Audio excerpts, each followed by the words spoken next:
Nossa, então essa é a escola? É, Bruna? É sim, Melia.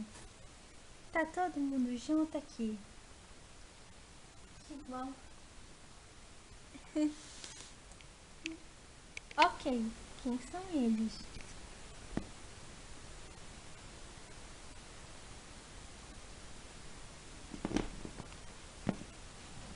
Oi. Oi, Bruna. Oi. Oi, Melinha. Oi. Uau.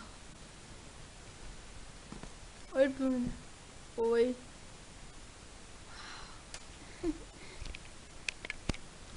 Qual é o seu nome? Eu sou a Merlia. E o seu? Eu sou o Liam. Prazer, bem-vindo ao colégio. High School. Que ótimo! Que série vocês estão? Nós estamos no primeiro ano do ensino médio. Ah, que legal! Oi, eu sou o Nicholas. Oi, eu sou a Laila. Prazer em conhecê-lo. Igualmente. Vocês são novas no colégio? Sim, somos novas aqui.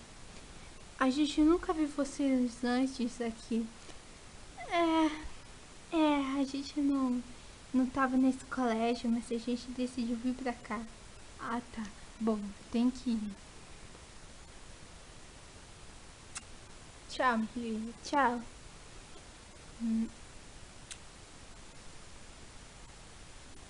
Tchau, Lá. Tchau, Nicolas. Então é assim. Ô, garota. Você vai e me deixa sozinha.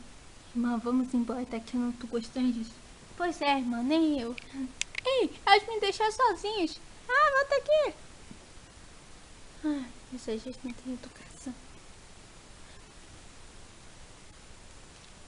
Volta aqui. Ai, meu Deus. Ai, meu Deus. Ai, meu Deus do céu. Me solta. Você nunca mais vai me deixar sozinha de novo. Você tá entendendo? Ai, me solta, sua garota. Irmã, me ajuda. Deixa minha irmã em paz. Briga, briga, briga, briga. Ai, me solta. O que tá acontecendo aqui? Diretora? Pois é. Quero todas vocês na minha sala. Todas vocês. Ah, não. Ih, gente, o que será que vai acontecer? Será que elas vão ser expulsas do colégio? Não percam. Até o capítulo 6. Tchau. Tchauzinho. Tchau, tchau.